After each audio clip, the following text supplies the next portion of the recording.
Isa na namang bagong food trip ang ating natuklasan at titikman. Dito yan sa Rosal Street, Barangay Pembo, Taguig City. Ito ang Costo Rice. Ito ang chow pan rice na talagang i-customize mo sa iyong mga toppings o sidings. At syempre, ito ay niluluto ng magaling na kusinero na si Tatay Koy. Kaya tara, tikman na natin to.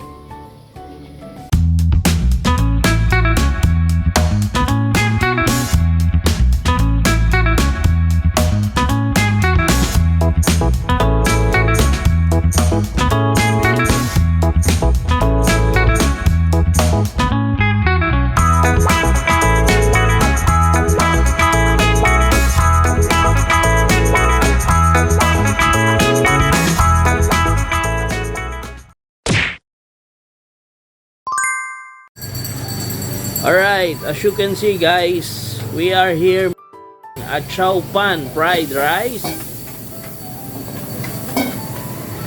Ito na ang ating wok na talagang dinayo natin dito yan sa Pembo. So there you go.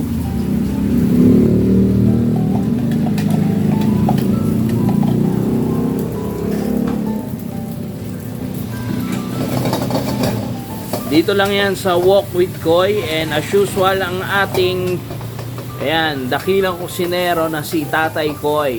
Ayan. Yeah.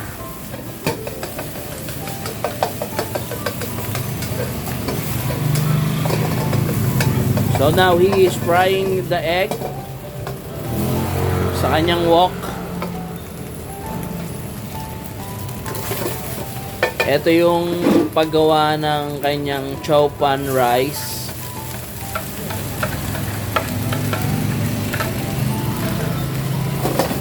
So mismong wok yan guys. Yeah.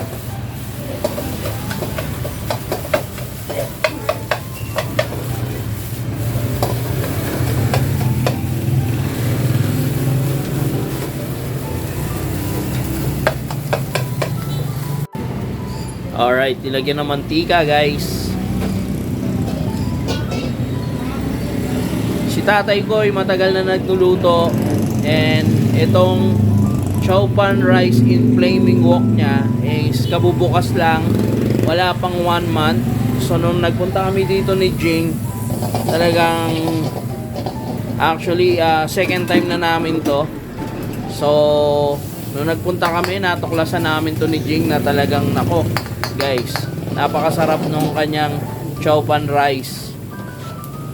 So right now ang aming food trip ngayon is tonkatsu chow rice, at syempre yung Hungarian chow rice.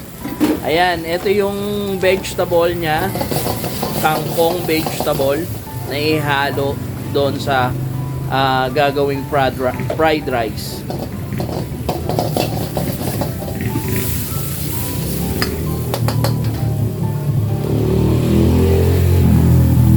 There you go.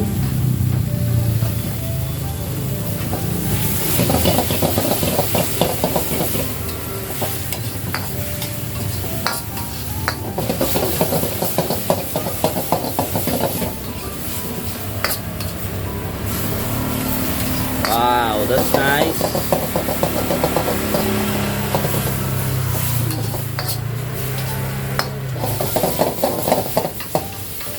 Yeah, that's wok.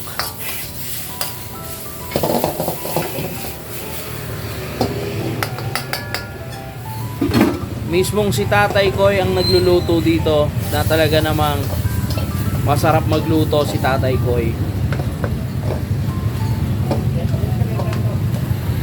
There you go.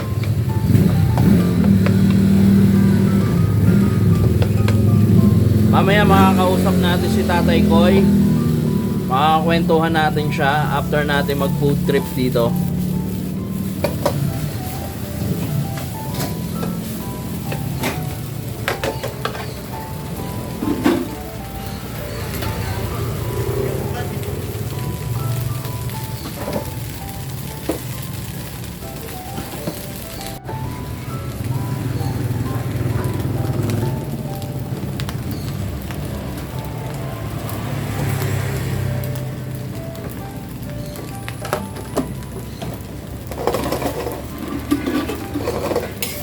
Yeah, with carrots. Ayan. And all ingredients na sinama na sa ating chow pan rice in flaming wok.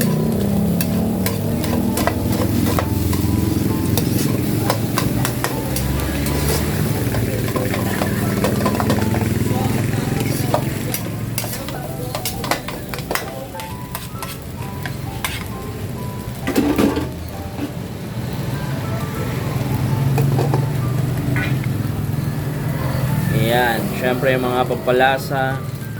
That's crab meat, right? Yes, sir. Alright.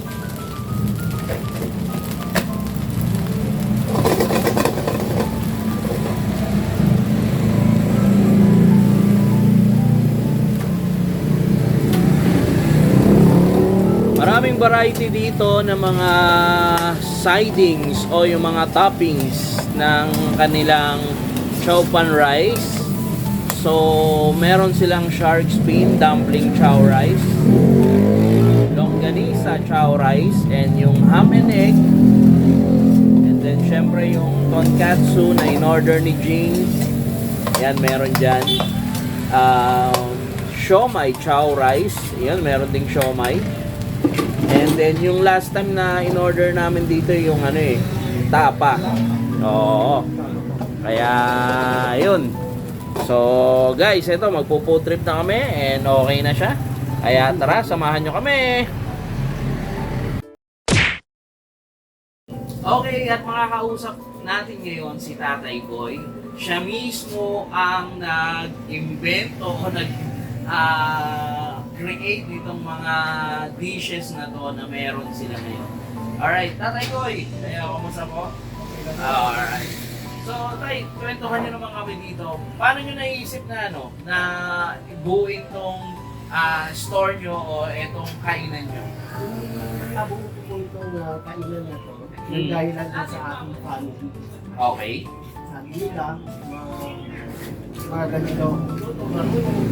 Lalo ng niluluto ko masarap. Napatunayan din po ng mga kaibigan ko, mga kabarkada. Oo. So, napag-isipan ko po na i-adapt ko ngayon pinagsasabi. So, talagang mahilig kayo magluto, Tay? Oo.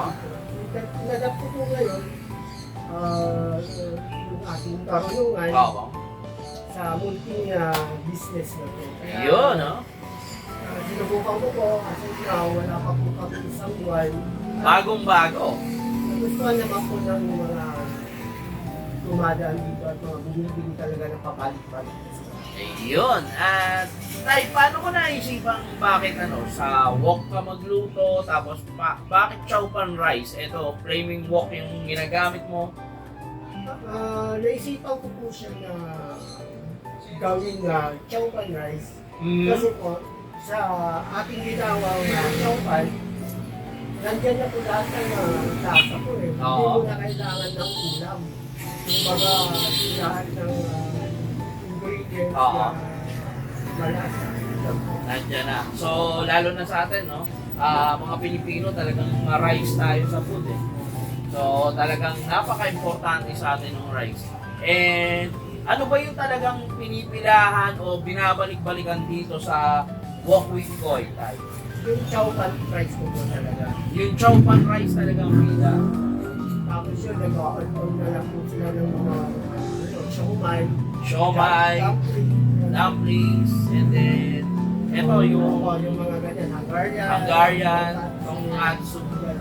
And then meron pang tapa, di ba? Last time. Yun po yung bago kong product ko, 3 days pa lang po. Po siya nilalabas. Oo. Unang labas po, sold out na agad eh. Okay. So, 3 araw pa lang yun. Opo, Na natikman namin last time ni Jing na talagang namit na namit guys. Kaya bumalik kami dito ni Jing ngayon para i-picture na sila. Kasi nung pumunta kami dito, ang lakas na ulan. Opo, wala. Kaya talagang sabi ko, schedule natin tapos ito. Ayan, bumalik na nga kami para i-picture. Ngayon, iba naman yung tinikman naming siding. So, though ganun pa rin yung chow pan rice, parehas na parehas. So, may sidings lang tayo na Hungarian at tonkatsu. Ay, history. kayo ba dati nagluluto talaga sa pamilya nyo? Talagang ano, o hilig nyo lang to? O kayo, nakagraduate pa kayo ng culinary? Bale sir, hilig lang po talaga kasi ang Hilig. hilig namin kapampangan. So Kapampangan. Mahilig pong pagbuka ng kapampangan. Oo. Lalo na sa mga pesta. Oo. Masarap po daw talaga naman ang patunayan nila. Yung mga legend, sila Alius. Sino po ang mga puso po, kakayanin ko kaya. Sa tingin ko po, kakayanin ko. So, soon, baka makatingin tayo dito ng mga lutong Pampanga, Kapampangan talaga. Di ba? Parating na rin po yung sisit ko yan. Yeah. Maano ko yung sisit ko. Yun, At tama-tama. saka may extra po ako na parating na yung tinatawag na highball. Yung? Highball. Highball? Parang Ilocano dish naman po yun. So, Ilocano dish na luluto ka rin. Oo, Ilocano dish kasi po. Doon po ako pinanganak sa Ilocos. Alright. Saka sa Pampanga, specific time. Kaya po, Candaba. Kandaba. Meron ka sa akin last time, nung pumunta kami dito ni Jing at kumain kami ng tapa mo, meron ka sa akin binigay na Ilocano dish. Opo. Which is yung pinost ko dun sa FB page namin. Anong tawag mo dito doon? Tawag po dyan Ed Sarabasa. En Sarabasa. Ano po sa kombinasyon po siya ng kamatis, onion, Onions, kamatis. sukang loko, asin, saka yung meat na kasin. Oh. Yung meat ba, inihaw yun or prinay lang siya? Inihaw po yun, pero para masigurado ano po siya, section tayo, ginagawa ko po. Pinapalapot ko muna. Nilalaga mo na. Nilalaga ko muna and then, inihaw ko. And then, yung atay niya, atay ng pork, Yes po. tapos inihaw rin siya. Opo. Pero yun, bago ko kumiyaw, binababad ko muna sa suka para matanggal yung Alright. So, napakasarap ha. Nung umuwi ako, sobra. Tapos umabot pa yun ng kinabukasan. Kinain pa namin at tinulang pa namin. And, ayun tayo. And, maraming salamat sa iyo. At sobrang, guys, eto, talagang napakasarap nito at napakanamit ng lasa ng fried rice ni tatay. Nakita naman natin, yun, i-showcase natin yung paggawa niya kung paano yan, luto o pinapainitan yan sa wok niya. At tay, may Facebook ka ba or this coming December, usong-uso yung di ba? Yung mga yung order online, ganyan, bulk order, pang barkada, pang pamilya, pang Noche Buena, di ba? Meron ka ba? Yan, i-promote natin tayo. Sa darating ko anak ko po yung page namin na posterize yung from our Toy. Yun. Makikita niyo po lahat yung mga menu namin doon at saka yung mga bago namin parating na Alright, and then pwede kayong mag-order online? Yes po, basta i-chat nyo lang po. Oo, mag-chat lang kayo doon. At the same time, kung gusto nyo talagang maranasan yung experience dito mismo sa kanilang store, physical store, dito lang siya sa along Pembo, Barangay Pembo. Ang landmark niya is Motor trade po. Saka itong shop ni Kuya Holland. Rosales Street. Yan. Tapos meron siyang katapat na motor shop. And then malapit na malapit siya dun sa motor trade. Alright, maraming salamat tayo sa and more power sa business mo. Okay, thank you so much.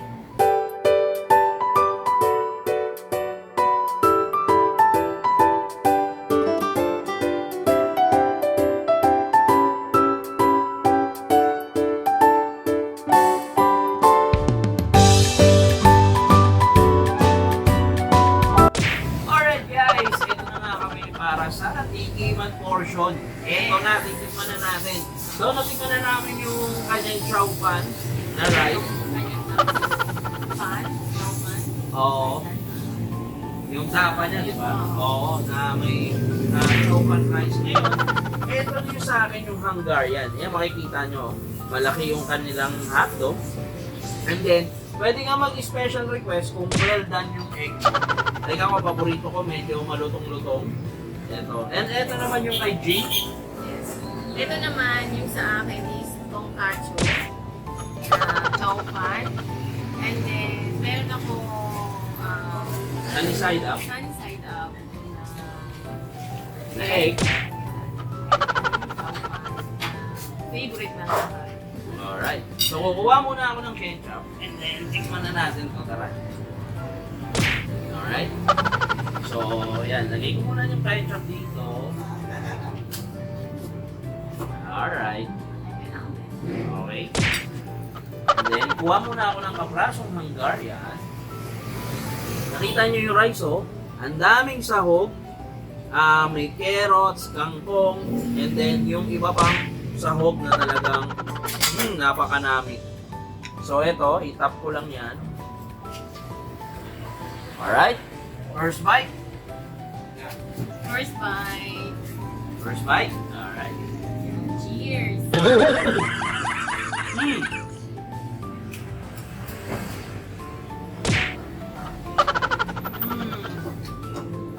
Sabay ko lang yung chow fan nila. Hindi ko yan po. Sarap. Kahit hindi ka na mag-ulam, ano na to eh. Pag na talaga yung chow fan niya, kahit walang ulam. Ano lang siya? Lalo-lalo na kasi talagang bagong luto eh. Bagong Oo. luto. And masarap na talaga habang mainit pa kakainin mo. Perfect din yung mga kaso. Mm-hmm. Yung lasa, yung itla.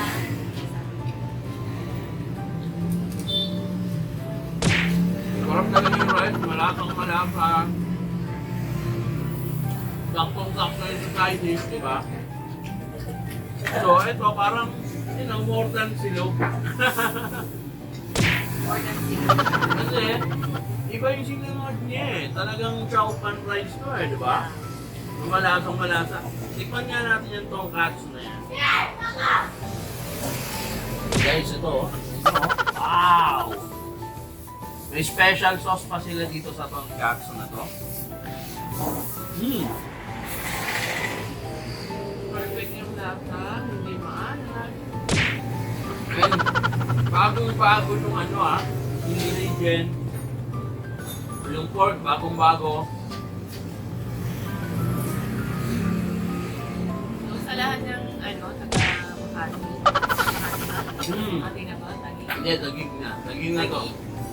Hanapin nyo na to at puntahan nyo itong Daily Walk ni Kuya Cory. Yan, hindi kayo masipili, murang-mura ang presyo. Yes. At busog na busog kayo. Panalo ang kaupa ni Kuya Cory. Malasang malasa talaga yung pagkakaluto, pagkakagawa. Yung kombinasyon ng chow pan rice na to. Sobrang sulit, sobrang for only, ito, 75 pesos. No, it's only 70 and they go on 35 pesos lang. So, tamang-tama to guys. Ngunit ka na No need na, oh. rice. Kasi sobrang talaga, ang daming rice na serve niya. Guys, layuhin nyo na to and I'm sure, isa to sa magte-trending na, na walk. Yes. Ayan. So, dito lang yan sa Rosario Street. Di ba? Madali lang siya hanapin. Basta pag natupok niyo yung motor trade, dito lang siya banda sa may harap ng yung paggawa ng Motor, oh. Sa harap niya po. Kaya kung hindi niyo pa at tanong na lang kayo. Kaya guys, ayun. Maraming salamat. Tuloy lang namin, ubusin namin to ni Jake. Ngayon. Mga insan, mga palangga. Maraming salamat sa panonood nyo. Huwag niyo kakalimutan na mag-subscribe sa aming channel dito, Weng and Jake TV. At syempre sa aming Facebook, eto na. At sa aming TikTok page.